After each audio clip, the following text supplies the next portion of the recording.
నహ్మదుహు వనుసల్లి అలా రసూలిహిల్ కరీం అమ్మాబాద్. అనంత కరుణామయుడు అపార కృపాశీలుడు అయిన అల్లాహ్ పేరుతో ప్రారంభిస్తున్నాను. నా ప్రియమైన ధార్మిక సోదరులారా, సోదరిమణులారా, నా ప్రియమైన ధార్మిక సోదరిమణులారా, ఆ అల్లాహ్ సుబ్హానహు వ తఆలా సర్వలోకాలకు పోషకుడు, పర్యవేక్షకుడు, పరిరక్షకుడు, తన దాసుల పట్ల గొప్ప మృదు స్వభావి, గొప్ప ప్రేమ మరియు వాత్సల్యం కలవాడు, అమితంగా క్షమించువాడు, అపారంగా కనికరించువాడు, మన పశ్చాత్తాపాన్ని స్వీకరించువాడు, తీర్పు దినపు యజమాని. అటువంటి అల్లాహ్ సుబ్హానహు తాలాకు మాత్రమే సర్వస్తోత్రములు, సర్వ ప్రశంసలు, సర్వ పొగడ్తలు శోభిస్తాయి. ప్రియమైన ధార్మిక సోదరులారా, సోదరిమణులారా, ఆ అల్లాహ్ సుబ్హానహు తాలా కేవలం మానవ భౌతిక మనుగడ నిమిత్తం ఈ సృష్టిలో ఎన్నో ఏర్పాట్లు చేసి ఉన్నాడు. ఉదాహరణకు మన పాదాల కింద భూమిని ఒక పాన్పుగా తయారు చేశాడు. మన నెత్తిపై సప్తాకాశాలను ఒకదాని మీద ఒకదానిని స్తంభాలు లేకుండా నిల్చోపెట్టాడు. మనకు కనిపించే మొదటి ఆకాశాన్ని నక్షత్రాలతో ముస్తాబు చేశాడు. మరి ఆ ఆకాశం నుంచి వర్షాన్ని కురిపించి మృత భూమి నుంచి ఎన్నో రకాల, ఎన్నో రుచుల, ఎన్నో రంగుల, ఎన్నో సువాసనల మరియు ఎన్నో ప్రయోజనాలు గల పంటలను ఉత్పత్తి చేస్తున్నాడు. తద్వారా మానవులకు ఉపాధిని కల్పిస్తున్నాడు. అటువంటి అల్లాహ్ సుబ్హానహు తాలా మానవుల మార్గదర్శక నిమిత్తం ఎటువంటి ఏర్పాటు చేయకుండా ఉంటాడా? అసంభవం. ఆ అల్లాహ్ సుబ్హానహు తాలా సర్వమానవాళికి మార్గదర్శకం చేసే పనిలో ప్రవక్తలను పంపిస్తూ వచ్చాడు, గ్రంథాలను అవతరింపచేస్తూ వచ్చాడు. ఈ పరంపరలో అల్లాహ్ సుబ్హానహు తాలా చిట్ట చివరిగా అవతరింపచేసిన నిజ నిత్య పారాయణ గ్రంథం సత్యాన్ని అసత్యాన్ని వేరు చేసి చూపించే సుస్పష్టమైన ఆదేశాలు కల గిటురాయి ఖురాన్ గ్రంథం. ఈ గ్రంథాన్ని అల్లాహ్ సుబ్హానహు తాలా తన చిట్ట చివరి ప్రవక్త, హృదయాల విజేత, మానవ మహోపకారి అయిన ముహమ్మద్ సల్లల్లాహు అలైహి వసల్లం వారి హృదయ ఫలకాలపై అవతరింపచేశాడు. ప్రియమైన ధార్మిక సోదరులారా, సోదరిమణులారా, అల్లాహ్ సుబ్హానహు తాలా ఖురాన్ గ్రంథంలో తెలియచేస్తున్నాడు. సూరా నిసాలో సూరా నంబర్ 4, అధ్యాయం నంబర్ 4, ఆయతు నంబరు 1. ముందుగా మనందరము కూడా ఒక విషయాన్ని తెలుసుకోవాలి. ఖురాన్ గ్రంథంలో మొత్తము 114 సూరాలు ఉన్నాయి. అంటే 114 చాప్టర్స్, అధ్యాయాలు ఉన్నాయి. అందులో 4వ సూరా నిసా ఆయతు నంబరు 1 తీసుకుంటే సర్వ మానవాళిని ఉద్దేశించి అల్లాహ్ సుబ్హానహు తాలా ఈ విధంగా తెలియచేస్తున్నాడు. ఇక్కడ అల్లాహ్ సుబ్హానహు తాలా ముస్లింలను ఉద్దేశించి అవతరింప చేయలేదు ఈ ఆయతును, సర్వ మానవాళిని ఉద్దేశించి అంటున్నాడు. ఔజు బిల్లాహి మినష్ షైతానిర్ రజీం, బిస్మిల్లాహిర్ రహ్మానిర్ రహీం. యా అయ్యుహన్నాసు త్తఖూ రబ్బకుముల్లజీ ఖలఖకుం మిన్ నఫ్సిన్ వాహిదా వఖలఖ మిన్హా జౌజహా వబస్స మిన్హుమా రిజాలం కసీరం వనిసా. ఓ మానవులారా అంటున్నాడు. ఓ ముస్లిములారా అని అనడం లేదు ఇక్కడ. ఓ మానవులారా, మిమ్మల్ని ఒకే ప్రాణి నుంచి సృష్టించి దాని ద్వారానే దాని యొక్క జతను సృష్టించి ఆ ఇరువురి ద్వారా ఎంతోమంది పురుషులను, స్త్రీలను ఈ భూమిపై వ్యాపింపచేసిన మీ ప్రభువుకు భయపడండి అంటున్నాడు.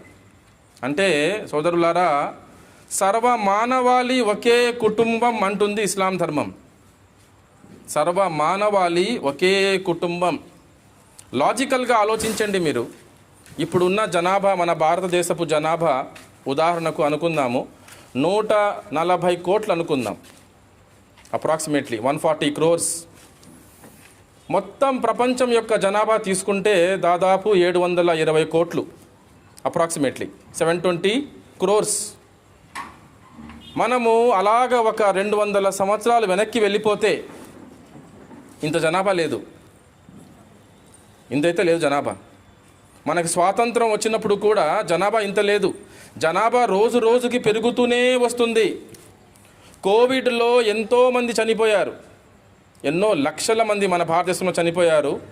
మొత్తం ప్రపంచాన్ని తీసుకుంటే ఎన్నో కోట్ల మంది చనిపోయారు. అయినా కూడా జనాభా సంఖ్య తీసుకుంటే పెద్దగా తగ్గుముఖం పట్టలేదు.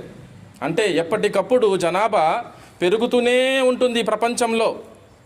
సో ఆ విధంగా తీసుకుంటే మనం బాగా వెనక్కి వెళ్ళిపోతే, కొన్ని వేల సంవత్సరాలు వెనక్కి వెళ్ళిపోతే మనము ఒకే ఒక జంట ఉండే అవకాశం ఉంది, ఒక ఆడ ఒక మగ ఉండే అవకాశం ఉంది.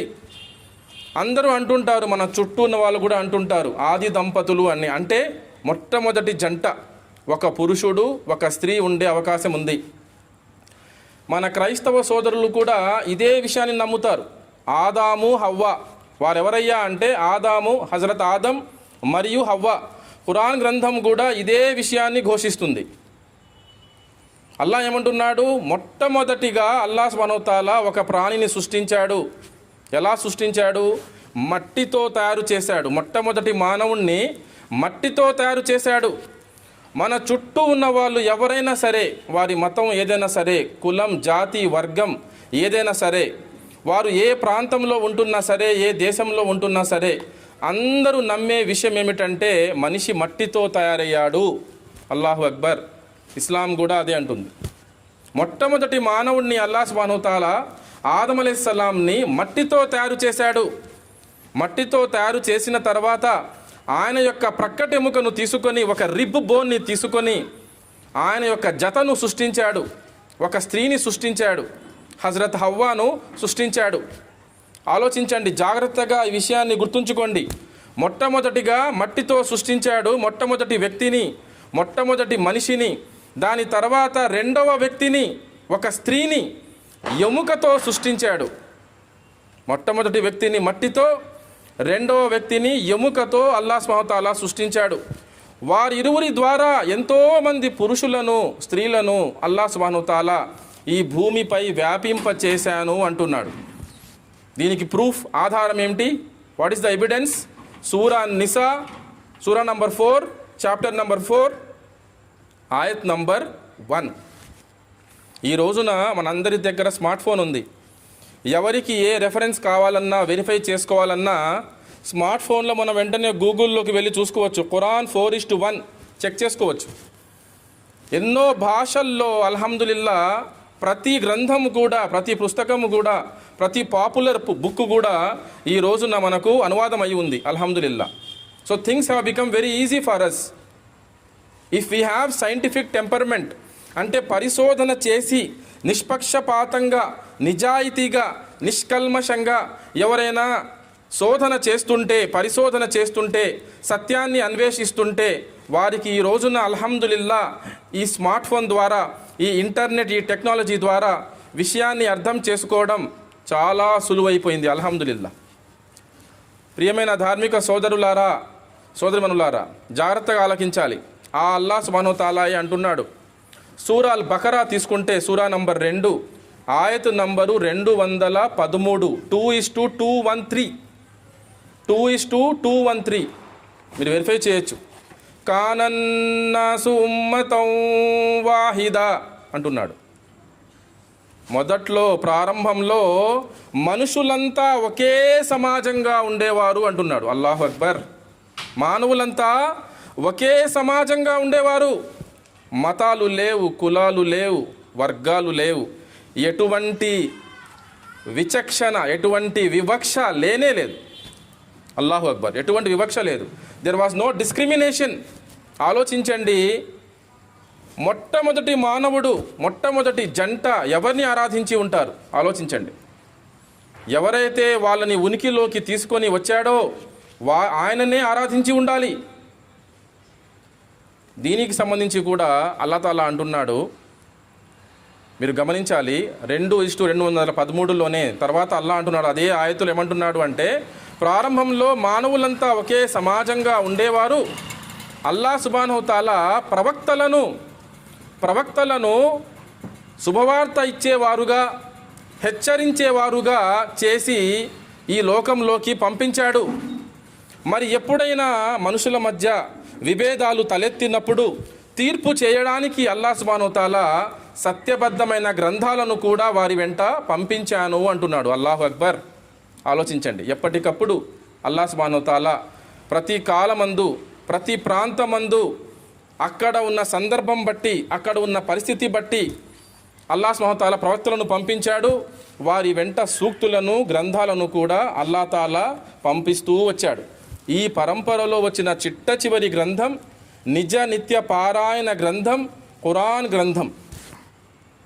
సోదరులారా, తర్వాత గమనించండి, నేను మీ ముందు ఒక్కొక్కటిగా ఆధారాలను ముందు ప్రవేశపెడుతున్నాను.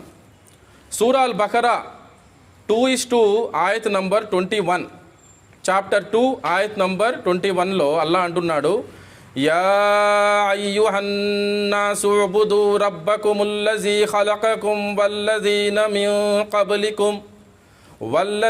మిన్ కబ్లికుం లఅల్లకుం తత్తఖూన్.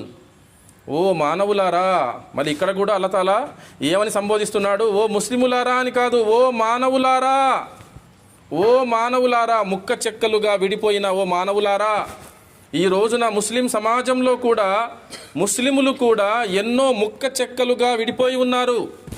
మనందరికీ తెలిసిన విషయమే ఇది. ఎంతో బాధాకరమైన విషయం ఇది.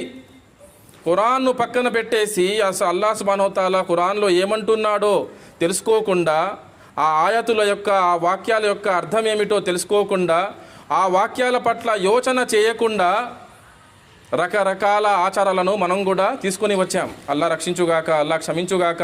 అల్లా మనందరికీ ఏ విషయాన్ని ఏ విధంగా అర్థం చేసుకోవాలో ఆ విధంగా అర్థం చేసుకునే సౌభాగ్యాన్ని ప్రసాదించుగాక. ఆమీన్. సోదరులారా, అల్లా అంటున్నాడు 2:21 అధ్యాయం నంబర్ 2 ఆయత్ నంబరు 21 ఏమంటున్నాడు? ఓ మానవులారా, మిమ్మల్ని మీ పూర్వం వారిని సృష్టించిన మీ నిజ ప్రభువును ఆరాధించండి, తద్వారా మీరు భయభక్తుల వైఖరి అవలంబించవచ్చు అంటున్నాడు. ఈ రోజున చూడండి, ఈ వాక్యాన్ని అలా ఉంచి ఇప్పుడు మన చుట్టూ ఉన్న పరిస్థితిని ఒకసారి మనం గమనిద్దాం. Let us look at the surrounding environment around us at city level, district level, state level, country level, international level.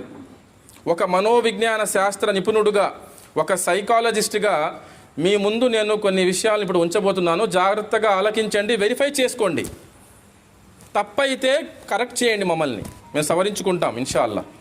సోదరులారా, మన చుట్టూ ఈ రోజున మనం అభివృద్ధి పేరుతో, డెవలప్మెంట్ పేరుతో, వెల్ఫేర్ పేరుతో ఏం చేస్తున్నాం? పెద్ద పెద్ద భవనాలు నిర్మిస్తున్నాం.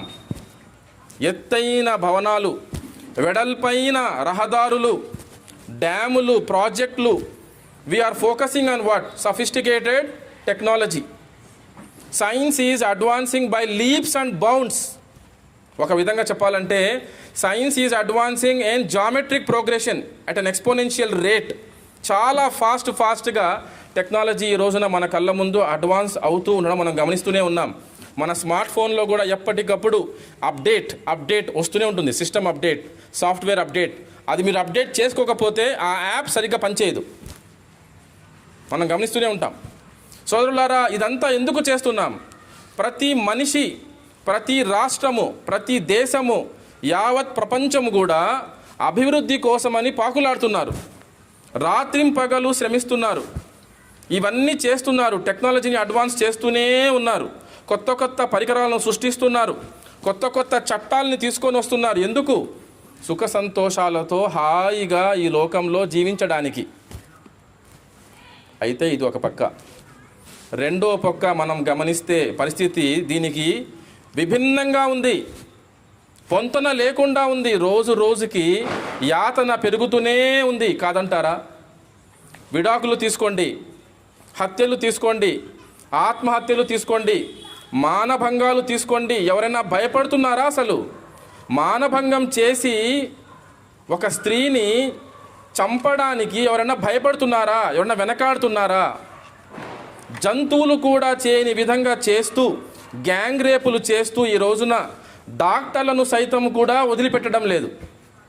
మనం రోగం పాలైతే చికిత్స చేసే డాక్టర్లను కూడా వదిలిపెట్టడం లేదు. మీరు గమనిస్తూనే ఉన్నారు. కోల్కతా కేసు కూడా మీరు చూశారు, వార్తల్లో చాలా రోజుల నుంచి వస్తూనే ఉంది. ఇంకా సోదరులారా, ఇటువంటి కేసులు 1-2 కాదు, ఎన్నో అన్నమాట. కొత్త కొత్త రోగాలు పుట్టుకొని వస్తున్నాయి. వాటికి కొత్త పేర్లు ఇస్తూ వస్తున్నారు. ADHD, attention deficit hyper active disorder, dementia, schizophrenia, bipolar disorder, Alzheimer's, కొత్త పేర్లు, రకరకాల రోగాలు, రకరకాల రుగ్మతలు ఇవి పెరుగుతూనే ఉన్నాయి. కేసెస్ ఆఫ్ డిప్రెషన్ తీసుకోండి, పెరుగుతూనే ఉన్నాయి. మనిషి యొక్క గుణాలు తీసుకోండి, సహనం తగ్గిపోతూనే ఉంది. కాదంటారా?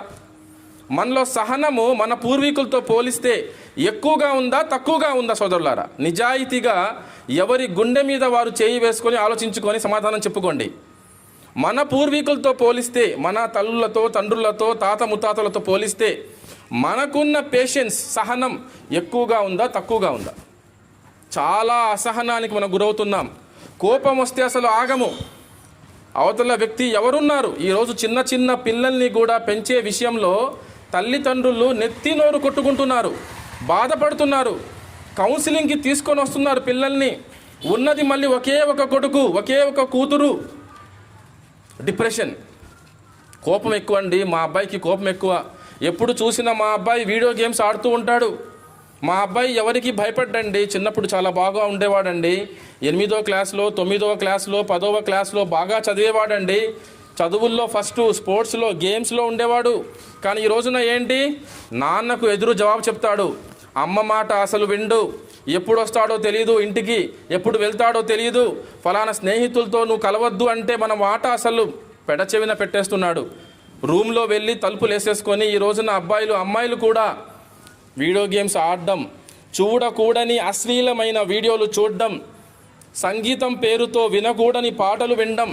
ఈ రోజున BTS అని కొరియా దగ్గర ఉంది, కొరియా వాళ్ళు స్టార్ట్ చేశారు ఇది BTS, బ్లాక్ పింక్, ఇలాంటి పాటలు వినడం, డైవర్ట్ అయిపోవడం. ఏకంగా పూర్తిగా ఎటువంటి కేసులు వస్తున్నాయంటే నా దగ్గరికి ఒక 5వ క్లాస్ అమ్మాయి ఇక్కడి నుంచి పారిపోయి, మన దేశం నుంచి పారిపోయి కొరియా వాళ్ళ దగ్గరికి వెళ్ళిపోదామని అనుకుంటుందట. వాళ్ళ అమ్మ నన్ను ఫోన్ చేసి పిలిపించారు. కేవలం ఈ కేసు గురించి హైదరాబాద్కి వెళ్ళాను నేను. హైదరాబాద్కి వెళ్ళి ఆ అమ్మాయికి కౌన్సిలింగ్ ఇచ్చాను. అల్హమ్దులిల్లా 5వ క్లాస్ చదువుతుంది ఆ అమ్మాయి. వాళ్ళ నాన్న కంట్రోల్ చేయలేకపోతున్నాడు, అమ్మ మాట వినడం లేదు. ఎవరో అట వాళ్ళు, చూడ్డానికి వాళ్ళు కూడా అమ్మాయిలాగా ఉంటారు, మైసూర్ పాకుల్లాగా నున్నగా ఉంటారు వాళ్ళు. వాళ్ళది ఒక బ్యాచ్ ఉంది, వాళ్ళు రన్ చేస్తున్నారు. అది BTS అనేది, బ్లాక్ పింక్ అని. నేను కూడా చాలా విచిత్రంగా తెలుసుకున్నాను. ఇది నాకు కూడా ఇంతకు ముందు తెలియదు. వీళ్ళు ఫోన్ చేసి చెప్పేదాకా నాకు తెలియదు ఈ విషయం ఇంత జరుగుతుందని, మ్యూజిక్ విషయంలో కూడా. సోదరులారా గమనించండి, చీటికి మాటికి చిన్న విషయానికి తండ్రి మందలించినందుకు ఆత్మహత్య చేసుకున్న యువకుడు, 9వ క్లాసు విద్యార్థి, ఇంటర్మీడియట్ విద్యార్థి, డిగ్రీ విద్యార్థి, PG చదువుతున్న విద్యార్థి, భర్త మందలించాడని చెప్పేసి ఆత్మహత్య చేసుకున్న గర్భవతి. ఇటువంటి వార్తలు మనం రోజు చూస్తూనే ఉన్నాం. కాదంటారా? ప్రతిరోజు మనం గమనిస్తూనే ఉన్నాం ఈ వార్తల్ని. మరి చూడబోతే అందరూ కూడా ఆస్తికులే, చాలామంది ఆస్తికులే, దేవుణ్ణి నమ్మేవారే. మన చిన్నప్పుడు మనకు బాగా గుర్తుంది, మీకు నాకు అందరికీ బాగా గుర్తుంది. దేవుడు ఎక్కడున్నాడు అంటే పైన ఉన్నాడని చెప్పేవాడు అందరూ కూడా. దేవుడు ఎక్కడున్నాడు అంటే పైన ఉన్నాడు. వారి ఏ మతమైనా సరే అందరూ దేవుడు ఎక్కడున్నాడు అంటే పైన ఉన్నాడు అనేవారు. మీరు చిన్న క్యారమ్స్ ఆడేటప్పుడు కానీ, క్రికెట్లో కానీ ఏదైనా తప్పు చేస్తే, కావాలని మోసం చేస్తే, చీటింగ్ చేస్తే ఏమనేవారు? రే దేవుడున్నాడు, అన్నీ గమనిస్తున్నాడు, నిన్ను పట్టుకుంటాడు, ఒకరోజు గడ్డు దినం ఉంది, నువ్వు తప్పించుకోలేవని చాలామంది చెప్తుండడం మనం వినేవాళ్ళం. మన గురువులు, మన తోటి స్నేహితులు, మన క్లాస్మేట్స్ కూడా ఇటువంటి విషయాల్ని చెప్తూ ఉండేవారు. కానీ ఈ రోజున నాస్తికులు కూడా మెల్లమెల్లగా పెరుగుతూ వస్తున్నారు. అంటే దేవుడు లేడు, గీవుడు లేడు, ఏం లేదు, అంతా సైన్స్ అండి, ఏదో పేలుడు జరిగి ఇదంతా ఉనికిలోకి వచ్చిందని నమ్మే వాళ్ళు కూడా కొద్దిగా వాళ్ళ పర్సంటేజ్ పెరుగుతూ వస్తుంది ఒక పక్క. ఇంకొక పక్క దేవుణ్ణి నమ్మే వాళ్ళు కూడా ఒక కన్ఫ్యూజన్కి లోనే ఉన్నారు. అంతా బాగున్నంత కాలం ఉన్నాడని అనుకుంటారు. ఏదైనా జరగకూడని అవాంఛనీయ సంఘటన జరిగిందనుకోండి, దేవుడుంటే ఇలా ఎందుకు అవుతుంది అని చెప్పేసి నాస్తికులు అయిపోతున్నారు. అది ఏ మతమైనా కానీ, ముస్లింలు కానీ, హైందవులు కానీ, మన తోటి క్రైస్తవులు కానీ, ఎవరైనా కానీ అన్ని చోట్ల కూడా ఈ సమస్య వస్తుంది. కానీ ఈ పాయింట్ చాలా ముఖ్యం సోదరులారా. ఈ రోజున గమనించండి, ప్రతి వీధిలో కూడా సీసీ కెమెరాలు ఉన్నాయి. సిటీస్లో ప్రత్యేకంగా ప్రతి వీధిలో సీసీ కెమెరాలు ఉన్నాయి. ప్రతి టెంపుల్లో, ప్రతి చర్చిలో, ప్రతి మస్జిద్లో, ప్రతి ప్రైవేట్ ఆర్గనైజేషన్లో, ప్రతి గవర్నమెంట్ ఆర్గనైజేషన్లో సీసీ కెమెరాలు ఉన్నాయి. రహదారుల మీద కూడా సీసీ కెమెరాలు ఉన్నాయి. ఏదైనా యాక్సిడెంట్ జరిగినా, రేప్ జరిగినా, మర్డర్ జరిగినా, ఏదైనా స్కామ్ జరిగినా, ఏం జరిగినా కూడా అన్నీ కూడా రికార్డ్ అయిపోతున్నాయి ఈ రోజున. Everything is becoming public. అయినా కూడా మనుషులు భయపడుతున్నారా? భయపడడం లేదు. నేను చెయ్యాల్సింది నేను చేశాను. ఆ అమ్మాయిని నేను రేపు చేయాలనుకున్నాను, చేశాను, చంపేశాను. ఒక చిరునవ్వుతో చెప్తున్నాడు సమాధానం. ఇటువంటి వ్యక్తులు రోజు రోజున, ఇటువంటి ఉన్మాదులు, ఉగ్రవాదులు కూడా ఎక్కువ అవుతున్నారు సమాజంలో. ఇదా అభివృద్ధి అంటే? ఇలా ఎందుకు అవుతుంది? కొత్త చట్టాలు తీసుకొని వస్తున్నారు. ఒక పక్క పోలీసులు కూడా యంత్రాంగం బాగా పనిచేస్తుంది, వారి తప్పేమి లేదు ఇక్కడ. ఇవన్నీ జరుగుతున్నప్పటికీ కూడా యాతన పెరుగుతూనే ఉంది, నేరాలు ఘోరాలు పెరుగుతూనే ఉన్నాయి, హత్యలు ఆత్మహత్యలు పెరుగుతూనే ఉన్నాయి, స్కాములు పెరుగుతూ ఉన్నాయి. మన తినే ఆహారం కూడా కల్తీ, పీల్చుకునే గాలిలో కూడా కాలుష్యం ఎక్కువ, మనలో అసలు సత్తువే లేదు, ఒక పక్క సహనం లేదు, ఆరోగ్యం బాగా ఉండడం లేదు. చీటికి మాటికి అసలు కోవిడ్ వచ్చిన దగ్గర నుంచి మన పరిస్థితి ఏమిటి? ప్రతి నెలలో మన ఇంట్లో ప్రతి ఒక్కడికి కనీసం 2-3 రోజులు జ్వరం, గొంతు నొప్పి. కోవిడ్ దగ్గర నుంచి ఇప్పటికీ కూడా మనం ఇంకా రికవర్ అవ్వలేదు. మీరు గమనించండి, నేను చెప్తున్న మాటలన్నీ కూడా I am talking with full responsibility, complete responsibility, పూర్తి బాధ్యతతో మాట్లాడుతాను మీ ముందు ఈ విషయాలన్నిటి కూడా. నేను జాగ్రత్తగా ఆలోచించిన సోదరులారా, అల్లా ఏమంటున్నాడు ఇక్కడ 2:21 ఏమంటున్నాడు? ఓ మానవులారా, మిమ్మల్ని మీ పూర్వం వారిని సృష్టించిన మీ నిజ ప్రభువును ఆరాధించండి, తద్వారా మీరు భయభక్తుల వైఖరి అవలంబించవచ్చు. ఈ రోజున ముస్లిముల్లో కూడా సమాధుల్ని పూజించే వాళ్ళు ఉన్నారు, జెండాల్ని పూజించే వాళ్ళు ఉన్నారు, చెట్లని పూజించే వాళ్ళు ఉన్నారు, తాయెత్తులకు దైవత్వాన్ని ఆపాదించేశారు మన వాళ్ళు చాలామంది. అక్కడక్కడ మీకు పంజా సెంటర్లో, ఆటో నగర్ దగ్గర కుర్చీ వేసుకొని మీకు కనబడుతూ ఉంటారు. మీ అబ్బాయికి జ్వరం అయితే 50 రూపాయలు తాయెత్తు, ఇంకా పెద్ద రోగం అయితే 200 రూపాయలు. మీ ఆయన ఇంకొక స్త్రీకి ఆకర్షితుడయ్యి ఉంటే 500 రూపాయలు తాయెత్తు. మీ సమస్య బట్టి రేట్ అక్కడ. అదే దారం, అదే గ్రీన్ కలర్ క్లాత్, అదే ఆరెంజ్ కలర్ క్లాత్, అందులో మీరు ఎప్పుడైనా తీసి చూసారా అసలు ఏముంటుందో? చెత్త కాగితాలు కూడా పెట్టేసి కుట్టేసి ఇచ్చేస్తున్నారు. ఎందుకు? మన నమ్మకం అలాంటిది. మనం నమ్మేస్తున్నాం గుడ్డిగా, మన నమ్మకాన్ని వాళ్ళు సొమ్ము చేసుకుంటున్నారు. ఆలోచించండి సోదరులారా, సూక్ష్మంగా నిష్పక్షపాతంగా ఆలోచించండి, యోచన చేయండి ఈ విషయాల పట్ల. మొట్టమొదటి మానవుడు ఎవరిని ఆరాధించాడు? సృష్టికర్తను ఆరాధించాడు. అలనాడు మక్కా నగరంలో కూడా ఈరోజు మనం గమనిస్తున్నాం, అందరికీ తెలుసు, ఫోటోల్లో కూడా చూసుంటారు చాలామంది. 4 గోడలున్న నల్లటి రంగు గల ఒక రూమ్ ఉంటుంది. మనం దాన్ని కాబా అంటాం. దాని చుట్టూ తిరుగుతూ ఉంటారు. హజ్కి వెళ్ళినప్పుడు, ఉమ్రాకి వెళ్ళినప్పుడు, హజ్ యాత్రకు కానీ ఉమ్రా యాత్రకు కానీ వెళ్ళినప్పుడు అక్కడ ముస్లింలు తిరుగుతూ ఉంటారు, మగవాళ్ళు, ఆడవాళ్ళు, పిల్లలందరూని. ఆ గృహంలో, కాబా గృహంలో ప్రవక్త ముహమ్మద్ సల్లల్లాహు అలైహి వసల్లం వారు ఒక ప్రవక్తగా నియమించబడి ఈ లోకానికి వచ్చినప్పుడు 40 ఏళ్ల వయసులో ఆయన రుజుమార్గం వైపు రండి, సృష్టికర్తను ఆరాధించండి, అల్లాను ఆరాధించండి అంటే అక్కడ పరిస్థితి ఏమిటి? అక్కడ కాబా గృహంలో 360 విగ్రహాలు ఉండేవి. 1-2 కాదు, 360 విగ్రహాలు ఉండేవి.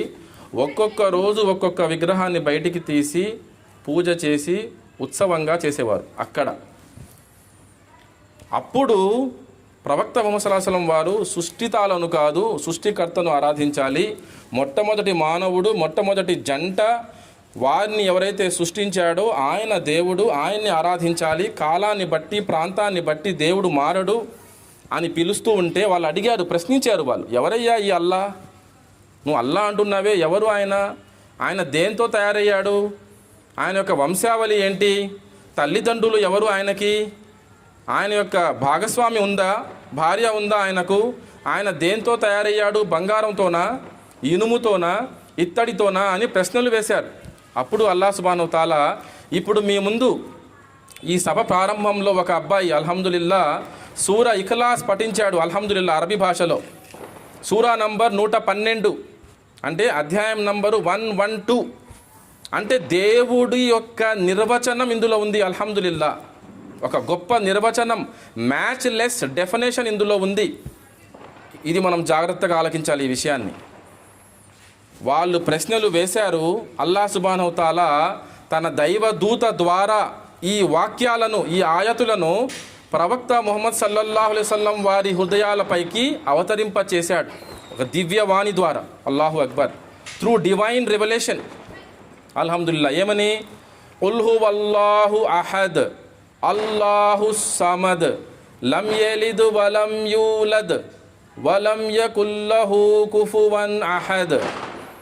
వాళ్ళు అడుగుతున్నారు కదా, ఓ ప్రవక్త చెప్పండి, ఆయనే అల్లాహ్, ఒకే ఒక్కడు, ఆయన అహద్. అహద్ అని అరబీ భాషలో ఉన్న ఈ పదం అల్లాహు అక్బర్ అల్లాహకు తప్ప ఇంకెవ్వరికి వర్తించదట. అల్లాహు అక్బర్, అల్లాహకు తప్ప ఇంకా ఎవ్వరికి, ఏ వస్తువుకు, ఏ జీవరాశికి వర్తించదు, వాడడానికి అనుమతి లేదు. అహద్ అంటే, అహద్ అంటే ఒకే ఒక్కడు. అంటే ఏ విధంగా ఒక్కడు అంటే ఇండివిజిబుల్,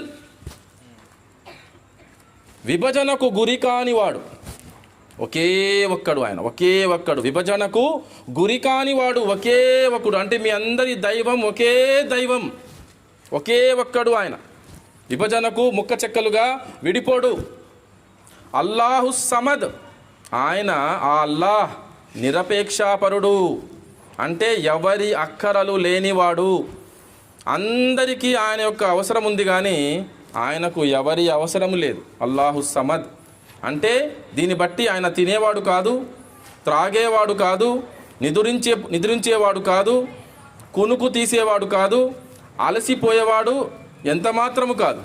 మరి దీని గురించి మళ్ళీ మీరు ఈ విషయాల గురించి మళ్ళీ తీసుకుంటే అల్హమ్దులిల్లా ఈ ఆయతును సపోర్ట్ చేస్తూ సూరా అల్ బకరా సూరా నంబర్ 2 ఆయతు నంబరు 255 ఆయతుల్ కుర్సీ అంటాం మనం.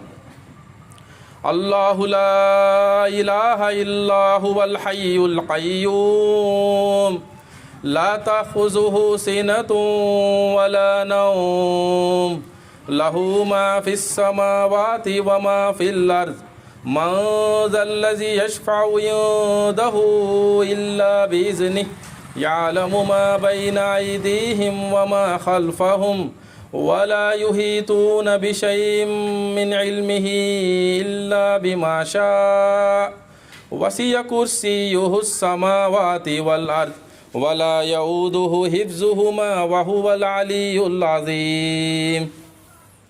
2:255. అక్కడ మీకు అల్లా తాలా నిదురించడు, తినడు, తాగడు, కునుకు కూడా తీయడు. ఈ మొత్తం విశ్వాన్ని ఆయన పరిపాలించడంలో ఎన్నటికీ అలసిపోడు అని కూడా ఉంది. అల్లాహు అక్బర్. అల్లాహు సమద్, ఆయన నిరపేక్షాపరుడు. అలాగే సూర అల్ అనామ్ తీసుకుంటే 6:101 అక్కడ అల్లా అంటున్నాడు, భార్యే లేని అల్లాహకు సంతానం ఎక్కడిది అంటున్నాడు. అల్లాహు అక్బర్. అంటే ఆయనకు భార్య లేదు, భార్య లేని అల్లాహకు సంతానం ఎక్కడిది అంటున్నాడు. తర్వాత ఇక్కడ ఏమంటున్నాడు, మళ్ళీ సూరా 112కి వచ్చేస్తే మళ్ళీ 3వ ఆయతులో ఏమంటున్నాడు, లం యలిద్ వలం యూలద్, ఆయన ఎవరిని కనలేదు, ఆయన కూడా ఒకరికి పుట్టినవాడు కాదు. అంటే ఆయన సృష్టించేవాడే కానీ సృష్టింపబడేవాడు కానే కాదు. ఆయన అల్లాహ్, ఆయన సృష్టికర్త, ఆయనే మొట్టమొదటి మానవుణ్ణి మట్టితో తయారు చేశాడు. రెండవ మనిషిని, ఆయన యొక్క భార్యను, ఆయన యొక్క జతను ఎముకతో తయారు చేశాడు. వారి ఇరువురి ద్వారా ఎంతోమంది పురుషులను, స్త్రీలను ఈ భూమి మీద వ్యాపింపచేశాడు. అల్లాహు అక్బర్. ఆయతులన్నీ చూసారా? అన్నీ దే ఆర్ గెటింగ్ కనెక్టెడ్. ఎక్కడ కూడా భావ వైరుధ్యం లేదు. ఇక్కడ ఒక మాట, అక్కడ ఒక మాట. There is no contradiction.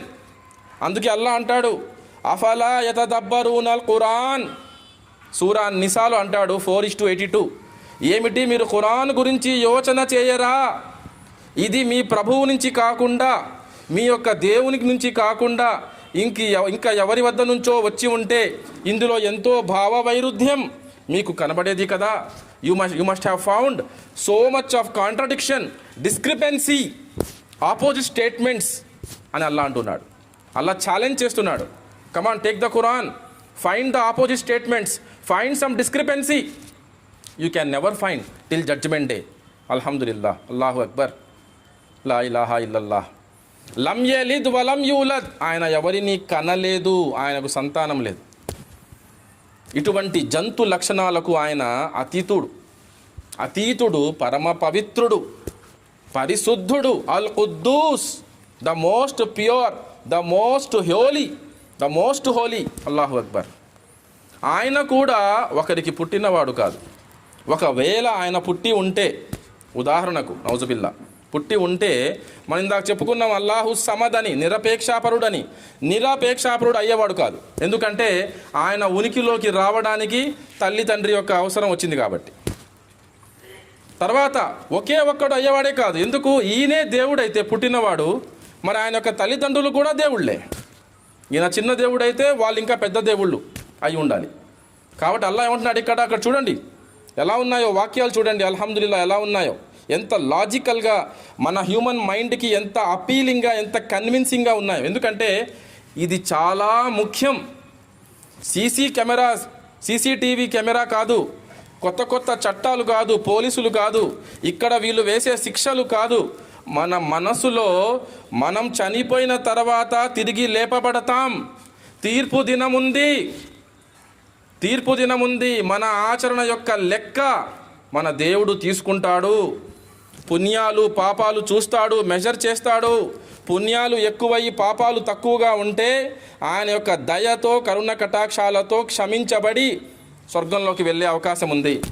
అలా కాకుండా పాపాలు ఎక్కువగా ఉండి పుణ్యాలు బహు కొద్దిగా ఉండి ఈ పాపాలు మనం చేసి, ఘోరమైన పాపాలు చేసి పశ్చాత్తాపం చెందకుండా చనిపోతే ఎప్పటికీ నరకంలో ఉంటాం సోదరులారా, ఎప్పటికీ నరకంలో ఉంటాం.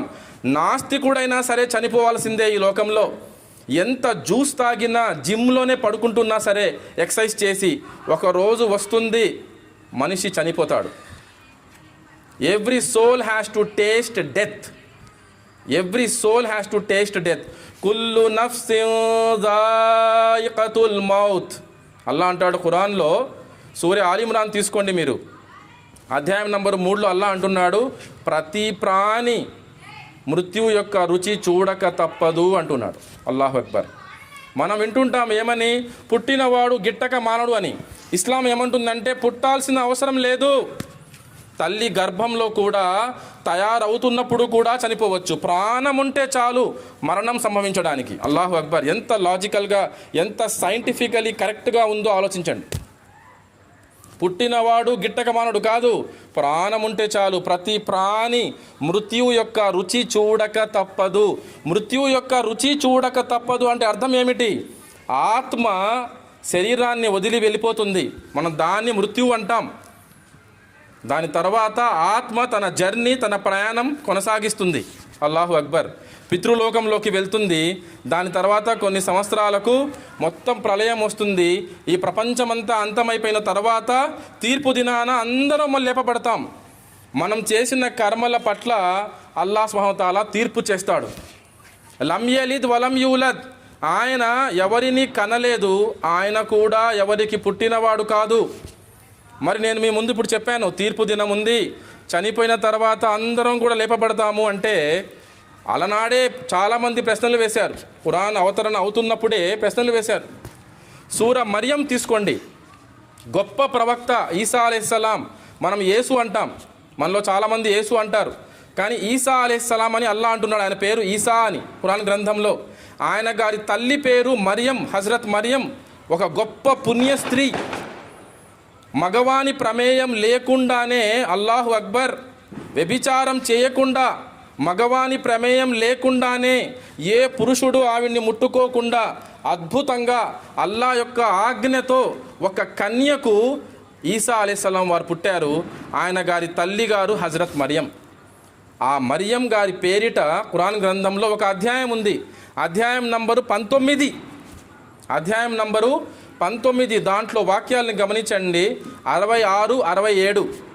ఇప్పుడు కొత్తగా ఉద్భవిస్తున్న ప్రశ్న కాదు ఇది. ఏమిటి? మేము చనిపోయిన తర్వాత మళ్ళీ తిరిగి లేపబడతామా? ఏంటిది విడ్డూరం? చాలా ఆశ్చర్యంగా జనాలు అడిగేవారు. ఏమిటి, నేను చచ్చిపోయిన తర్వాత మళ్ళీ తిరిగి లేపబడతానా? అంటే నేను చనిపోయిన తర్వాత, మట్టిలో కలిసిపోయిన తర్వాత, నా మాంసం మట్టిలో కరిగిపోయిన తర్వాత, ఎముకలు కూడా కరిగిపోయి ఎంతో కొంత మిగిలిపోయిన తర్వాత, నేను ఎముకలుగా మిగిలిపోయిన తర్వాత మళ్ళీ నేను లేపబడతానా? ఏమిటి, నేను మా తాత ముత్తాతలు కూడానా అని జనాలు ప్రశ్నలు వేసేవారు. 19:66. దానికి సమాధానంగా తదుపరి ఆయతులు అల్లా అంటున్నాడు 67లో, ఒకప్పుడు తనకంటూ ఒక ఉనికే లేనప్పుడు, ఒకప్పుడు తనకంటూ ఒక ఉనికే లేనప్పుడు అల్లాహ్ సుబ్హానహు తఆలా ఇతన్ని సృష్టించాడన్న సంగతి మానవుడికి జ్ఞాపకం లేదా అంటున్నాడు. అల్లాహు అక్బర్. ఎటువంటి సమాధానం చూడండి, మన ప్రశ్నకు ఎటువంటి సమాధానం. ఉదాహరణకు మనలో ఇక్కడ నాకు తెలిసి ఒక 80 సంవత్సరాల క్రితం ఎవరు లేరు. ఇక్కడ చిన్నపిల్లల్ని తీసుకుంటే అక్కడ ఆయన పెద్ద ఆయనతో పోలిస్తే బహుశా 70 ఏళ్ళు, 60-70 ఏళ్ళు ఉండొచ్చేమో ఆయనకు. 80 సంవత్సరాల క్రితం మనంతా ఎక్కడ ఉండేవాళ్ళం? మనకంటూ ఒక ఉనికే లేదు. ఉనికే లేనప్పుడు మనల్ని ఉనికిలోకి తీసుకొని వచ్చిన వాడు మళ్ళీ అతను తలుచుకుంటే ఉనికిలోకి తీసుకొని రాలేడా? దేవుడి గురించి మీకు ఇటువంటి అనుమానం ఉందా?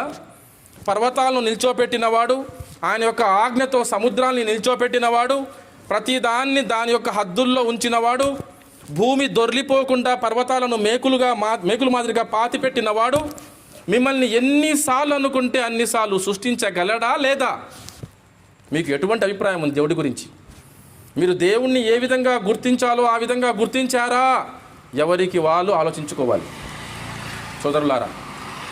సో ఇక్కడ అల్లా ఏమంటున్నాడు, మీకంటూ ఒక ఉనికే లేనప్పుడు మిమ్మల్ని ఉనికిలోకి తీసుకొని వచ్చిన సంగతి మీకు జ్ఞాపకం లేదా అంటున్నాడు. మనిషి ఏమంటున్నాడు, ఏమిటి మేము మట్టిలో కలిసిపోయిన తర్వాత, మేము మట్టిలో కలిసిపోయిన తర్వాత అంటున్నాడు. ఆలోచించండి, take a pass, think about this seriously, ponder, యోచన చేయండి ఈ వాక్యం మీద. మీరు అడుగుతున్న ప్రశ్న మీద యోచన చేయండి, ఆగి ఆలోచించండి, నిష్పక్షపాతంగా, నిజాయితీగా. మీరేమంటున్నారు? మేము మట్టిలో కలిసిపోయిన తర్వాత అంటున్నాడు. మనిషి మొట్టమొదటి మానవుణ్ణి మట్టితోనే కదా తయారు చేసింది. మొట్టమొదటి మానవుణ్ణి మట్టితో తయారు చేశాడు. మనిషి ఏమంటున్నాడు, ఏమిటి మేము మట్టిలో కలిసిపోయిన తర్వాత, మా మాంసం పురుగులు తినేసి మొత్తం కరిగిపోయిన తర్వాత, ఎముకలుగా మిగిలిపోయిన తర్వాత మళ్ళీ లేపబడతామా అంటే ఆలోచించండి. Again take a pass, think about it. రెండవ వ్యక్తిని హజరత్ హవ్వాను సృష్టించింది దేంతో? ఎముకతోనే కదా. మొట్టమొదటి మానవుణ్ణి మట్టితో తయారు చేస్తే రెండవ మనిషిని తయారు చేసింది దేంతో? ఎముకతో. సో మీరు అడుగుతున్న ప్రశ్నకు సమాధానము సృష్టి ప్రారంభంలోనే ఉంది. అల్హమ్దులిల్లా. కాబట్టి సోదరులారా, మనం ఒక మంచి ప్రశ్న అడగడమే ఆలస్యము.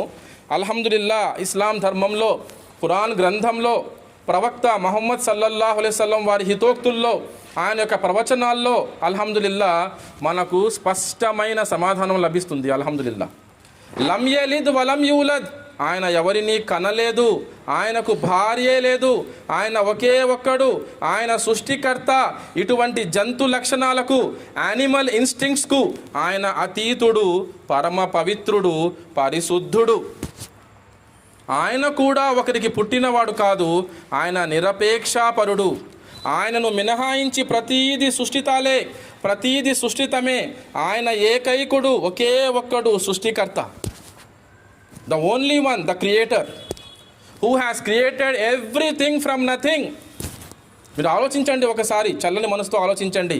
ఒక పేలుడు జరిగి, ఉదాహరణకు ఇక్కడ సభలో ఒక పేలుడు జరిగితే మనం అందరము కూడా గాలిలో ఎగిరిపోయి ఎవరింటికి వాళ్ళు చేరుకుంటామా?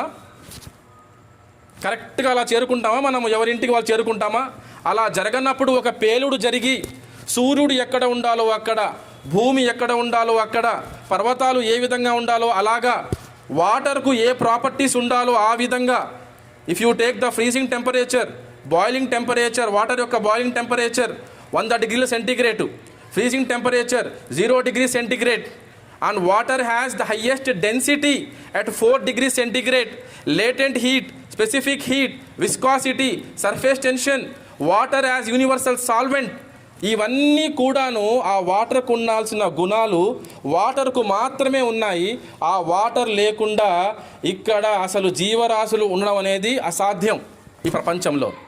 ఇదంతా కూడా యాదృచ్ఛికంగా అలా జరిగే అవకాశం ఉందా అండి?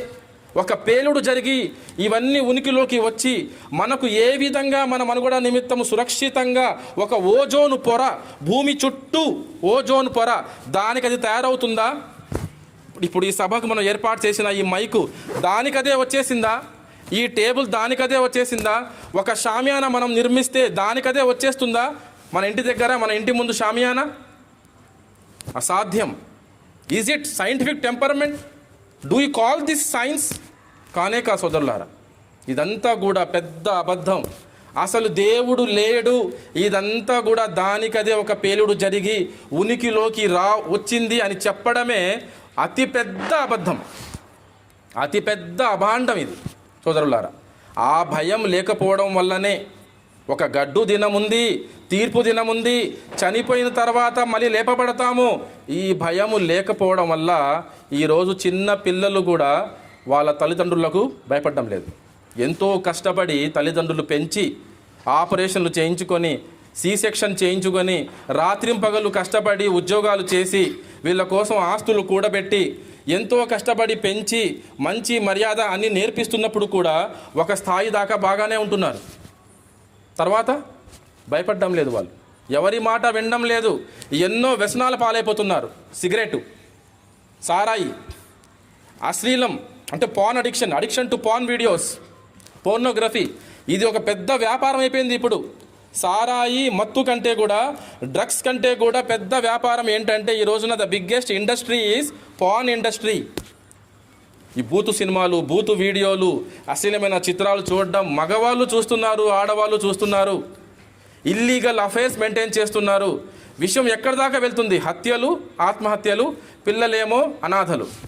తల్లిదండ్రులు ఉండి సరిగ్గా పెంచితేనే పిల్లలు జాగ్రత్తగా లేరు, ఇంకా అనాథలైపోతే పరిస్థితి ఏమిటి? The less we talk the better. అలా ఉంది పరిస్థితి ఈ రోజున. భయపడడం లేదు ఎవరు. ఈ ఒక్క భయమే మనలో నాటింప చేసుకోవాలి, మన మనసుల్లో కూడా, మన పిల్లల్లో కూడా నాటింప చేయాలి. అది ఏమిటి?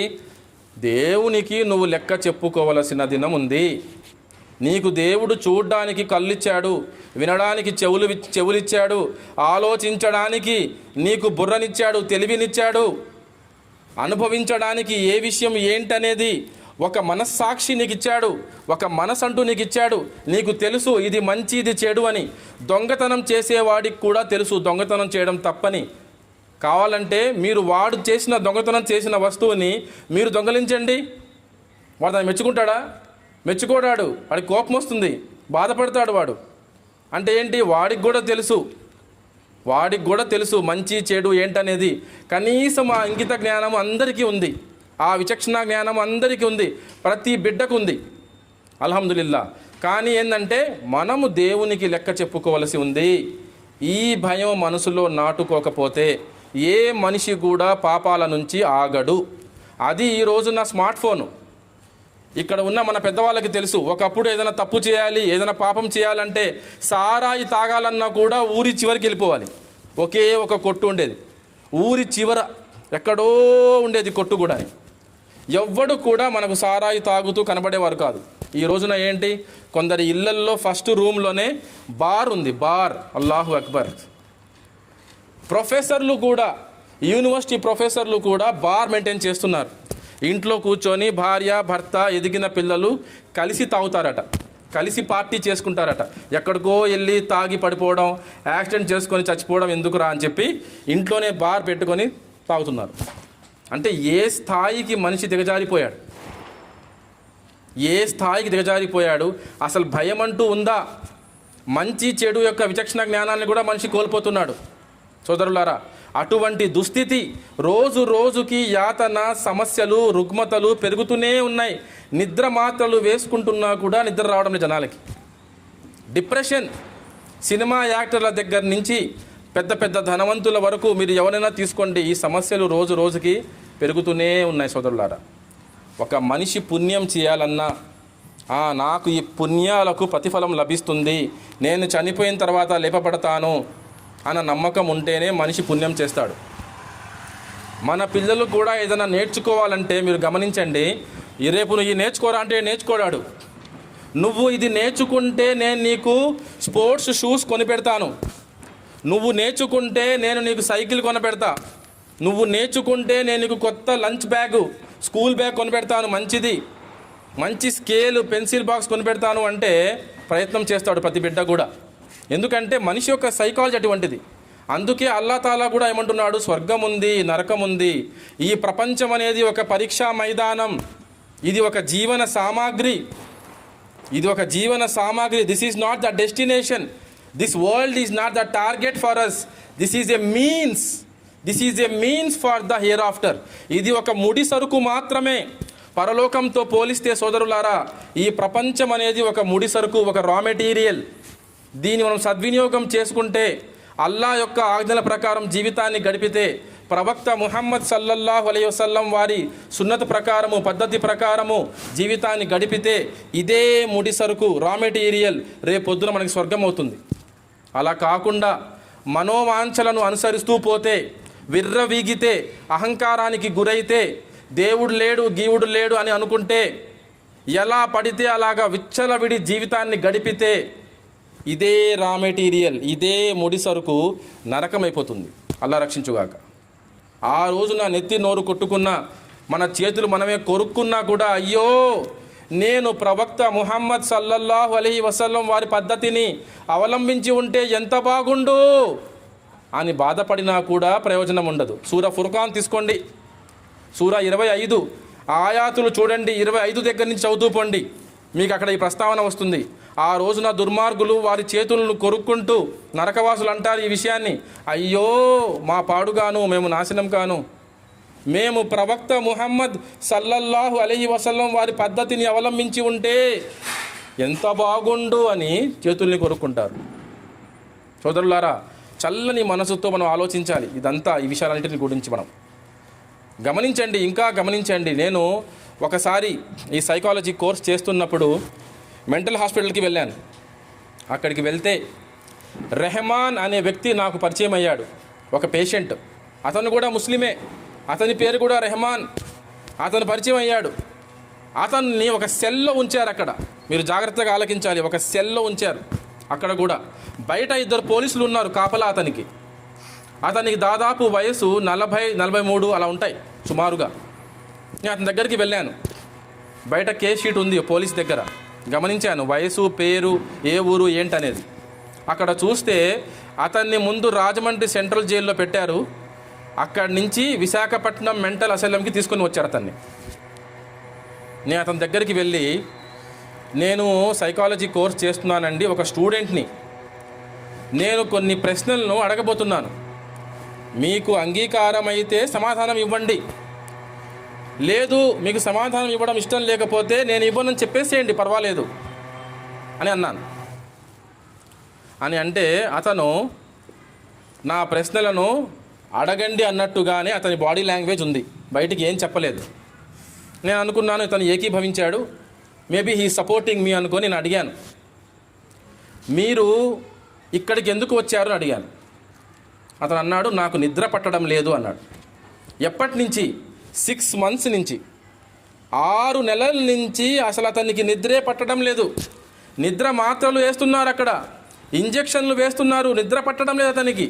ఎంత ఆశ్చర్యం చూడండి. 6 నెలలు అయిందంట పడుకొని. ఇక్కడ తీసుకొని వచ్చారు అతనికి. హాస్పిటల్ ట్రీట్మెంట్ కోసం. సరే, తర్వాత నేను అడిగాను ఎక్కడి నుంచి వచ్చారు అంటే రాజమండ్రి సెంట్రల్ జైలు. అక్కడికి ఎందుకు వెళ్ళారని అడిగాను. అక్కడికి ఎందుకు వెళ్ళారు జైలుకి అంటే అతను అన్నాడు, నేను నా భార్యని చంపేశాను అన్నాడు. అల్లాహు అక్బర్. నా భార్యను నేను హత్య చేశాను అన్నాడు. నేను అడిగాను, నేను అడగబోయే ప్రశ్న మీకు చాలా పర్సనల్ క్వశ్చన్, అది పర్సనల్, మీ వ్యక్తిగతం. నాకేంటి సైకాలజీలో నా ప్రాజెక్ట్ రిపోర్ట్లో వస్తుంది అంతే. అది మీకు ఇష్టమైతే సమాధానం ఇవ్వండి, లేదంటే లేదు. ఎయిదర్ వే ఐఎమ్ ఓకే అని చెప్పాను నేను. అతను అడిగాను వాయ్ అని అడిగాను, ఎందుకు చంపారని అడిగాను. అతను అన్నాడు అలా అయిపోయింది అన్నాడు. నేను చంపాలనుకోలేదు కానీ అలా జరిగిపోయింది అన్నాడు. అల్లాహు అక్బర్. సో మీరు ఇక్కడితో ఆగకుండా కేస్ షీట్లో చూస్తే అక్కడ కేస్ షీట్లో ఏముందో తెలుసా అతని గురించి? తన భార్యను తను వెంటాడుతూ తన ఇంట్లో 32 సార్లు పొడిచి చంపాడు. 32 సార్లు, ఏదో పిస్టల్తో తీసి ఇలాగా కాల్చేయడం కాదు ఒకసారికే. అలా అయిపోయింది అనడానికి, అలా చేసినా అలా అయిపోయింది అనడానికి వీలు లేదు వాస్తవానికి. కానీ ఇక్కడ ఏంటి, వెంటాడి సుమారు 4-5 నిమిషాల్లో 32 సార్లు పొడిచి చంపారు. అలా అయిపోయింది అంటే అది మనం ఒప్పుకునే విషయమా అండి? అది అలా అయిపోద్ది. అలాగా భార్య పరిగెడుతూ ఉంటే, రక్తం కారుతూ ఉంటే, బయటికి మాంసం వేలాడుతూ ఉంటే ఇతను వెంటాడుతూ చంపడం అనేది ఎటువంటి క్రూరత్వం ఇది! ఒక మనిషి తెలివైన జీవరాశి అయి ఉండి ఇలా ఎలా అయిపోతాడండి? జంతువులు కూడా ఈ విధంగా చేయవే. క్రూర జంతువులు కూడా వాటి ఆహారాన్ని అలా చేస్తాయేమో కానీ తోటి జంతువులను, అదే జాతికి చెందిన జంతువులు ఇలా చేస్తాయా? చేయవు జంతువులు కూడా. అటువంటిది మనిషి ఈ స్థాయికి దిగజారిపోతున్నాడు అంటే ఆలోచించండి. కోపాన్ని అసలు మనిషి దిగమింగలేకపోతున్నాడు, ఈ రోజున అధిగమించలేకపోతున్నాడు. చిన్న విషయాలకి, చీటికి మాటికి చదువుకుంటున్నాడు. మళ్ళీ MBA, MCA, MPhil, MTech, BTech, IAS, IPS. ఉదాహరణ తీసుకోండి మీరు. ఇప్పుడు నేను చెప్పిన ఉదాహరణ, రెహమాన్ అనే ఒక వ్యక్తి, ఒక చిన్న వ్యాపారం చేసుకునే వ్యక్తి, పోనీ చదువుకోలేదు అనుకుందాం మనం.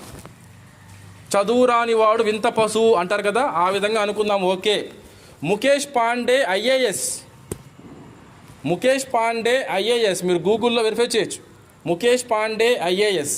నేను చదివిన వార్తల్లో నాకు బాగా బాధ కలిగించిన వార్త ఇది నా జీవితంలో. ఎందుకు అంటే ముఖేష్ పాండే IAS మొత్తం దేశంలోనే 12వ ర్యాంక్ సంపాదించాడు. మొత్తం దేశంలో మీరు ఆలోచించండి, సివిల్ సర్వీసెస్ ఎగ్జామ్లో 12వ ర్యాంక్ సంపాదించడం అంటే ఆషామాషి అండి, చాలా కష్టం. ర్యాంక్ సంపాదించాడు. రిపోర్ట్స్లో ఉంది అతని గురించి, చాలా మంచి వ్యక్తి, సాఫ్ట్ స్పోకెన్ పర్సన్. బీహార్లో he was working as a magistrate, ఒక జడ్జిగా పనిచేస్తుండేవాడు, IAS ఆఫీసర్. బీహార్లో జడ్జిగా పనిచేస్తుండేవాడు. పెళ్ళయింది, పాప పుట్టింది. పాపకు వయసు సుమారు 6 నెలలు. ఆ సమయంలో ఆత్మహత్య చేసుకుందామని చెప్పి ఒక IAS ఆఫీసర్, అల్లాహు అక్బర్, IAS ఆఫీసర్ అండి, highest in terms of education in our country, ఒక IAS ఆఫీసర్ అయి ఉండి ఆత్మహత్య చేసుకుందామని చెప్పేసి ముఖేష్ పాండే అక్కడ ఉన్న ఒక బజార్కి వెళ్ళాడు. He went to A super market. అక్కడికి వెళ్ళి అక్కడ పై ఫ్లోర్కి వెళ్ళాడు. అక్కడి నుంచి దూకి చనిపోదాం అనుకున్నాడు. కానీ అక్కడున్న సెక్యూరిటీ గార్డ్ అతన్ని గమనిస్తూ ఉంటే మళ్ళీ ఆ పని చేయకుండా విరమించుకున్నాడు, వద్దులే ఇక్కడ అని చెప్పి. అక్కడి నుంచి మళ్ళీ బీహార్ నుంచి దాదాపు 16-18 గంటలు ట్రావెల్ చేసి ట్రైన్లో ఢిల్లీకి చేరుకున్నాడు. ఢిల్లీకి వెళ్ళి అక్కడ రైల్వే ట్రాక్ మీద పడుకొని ముక్కలైపోయాడు. అల్లాహు అక్బర్. దానికి ముందు అతను సూయిసైడ్ సెల్ఫీ వీడియో కూడా దిగాడు. మీరు వినండి, చూడండి ఈ వార్త గురించి ఒకసారి మీరే మీ కళ్ళతో చూసి చెవులతో వినండి. అతను ఏమంటున్నాడు ఆ సూసైడ్ వీడియోలో? అతను అంటున్నాడు, అసలు ఈ జీవితం, మనిషి జీవితానికి ఒక అర్థమే లేదు. ఎవడంటున్నాడు? IAS officer. రిపోర్ట్స్ ఏమంటున్నాయి? చాలా మంచి వ్యక్తి, soft spoken person, academically brilliant, ఎవ్వరు కాదనడానికి వీల్లేదు. 12వ ర్యాంక్ అతనికి దేశంలోనే, ఆషామాషి కాదు, అంత తెలివైన వాడు. చాలా మంచివాడు. మంచితనం ఒక పక్క, సరైన జ్ఞానం ఇంకొక పక్క. సోదరులారా, మనకి సరైన జ్ఞానం ఉండాలి. ఈ జీవితం గురించి, ప్రపంచం గురించి, దేవుని గురించి, మన చుట్టూ ఉన్న జంతువులకు మనకు సంబంధం ఏమిటి, మన చుట్టూ ఉన్న చెట్లకు మనకు సంబంధం ఏమిటి, మన జీవితంలో మన తల్లి తండ్రుల స్థానం ఏమిటి, మన గురువుల స్థానం ఏమిటి, మన భార్యా పిల్లల స్థానం ఏమిటి, వారికి మన మీద ఉన్న హక్కులేమిటి, మన ఇరుగు పొరుగు వారి హక్కులేమిటి, మనం వారితో ఎలా మెలగాలి, జంతువులతో ఎలా మెలగాలి, ఎవరి స్థానం వారికి ఉంది. మనకు దీని గురించి సరైన అవగాహన ఉంటే అల్హమ్దులిల్లా we will lead a meaningful, peaceful, purposeful life. అలా కాకపోతే పిచ్చి పిచ్చి నిర్ణయాలు తీసుకుంటాం, చేయకూడనివి చేసేస్తాం. ఎవరైనా కానీ, మీరైనా కానీ, నేనైనా కానీ, ముఖేష్ పాండే అయినా కానీ, దీనికి ఎవ్వరు అతిథులు కాదు. సరైన జ్ఞానం చాలా అవసరం. మెచ్యూరిటీ, పరిపక్వత అనేది వయసుతో రాదు, సరైన జ్ఞానంతో వస్తుంది. Maturity always comes with right knowledge. జ్ఞానాన్ని సంపాదిస్తుంటేనే పరిపక్వత, మనిషిలో మెచ్యూరిటీ వస్తుంది, వయసుతో కాదు సోదరులారా. సో కాబట్టి ఇక్కడ చూడండి, ముఖేష్ పాండే అంటున్నాడు ఆ వీడియోలో, క్లుప్తంగా చెప్పాలంటే, అసలు మనిషి జీవితానికే ఒక అర్థం లేదు. మనం ఇక్కడ ఏం చేస్తున్నా, మనం ఏమీ చేయడం లేదు. ఇలా మనం ఈ లోకంలో బతకడం కంటే చనిపోవడం మంచిది. లెట్ us ఎంబ్రేస్ డెత్ అంటున్నాడు. నా చావుకి ఎవరు కారణం కాదు, నాకు నా భార్యతో సంబంధం సరిగ్గా లేదు, మా అమ్మ నాన్నకు నా భార్యకు గొడవలు అవుతూ ఉంటాయి, నేను ఎవరిని కాదని లేకపోతున్నాను, వాళ్ళందరూ నన్ను బాగా ప్రేమిస్తారు, నా భార్య అంటే నాకు పంచ ప్రాణాలు, మా అమ్మ నాన్న అంటే నాకు చాలా ఇష్టము, కానీ నేను ఫెడప్ అయిపోయాను. I'm fed up with this life. నేను విసిగెత్తిపోయాను ఈ జీవితం పట్ల. తర్వాత నాకు అర్థమైంది అంటే, మనం అసలు నిజంగా ఇక్కడ ఏమీ చేయడం లేదు, టైం వేస్ట్ చేస్తున్నాము, అసలు మనిషి జీవితానికి ఒక అర్థమే లేదు అని చెప్పేసి ముక్కలైపోయాడు.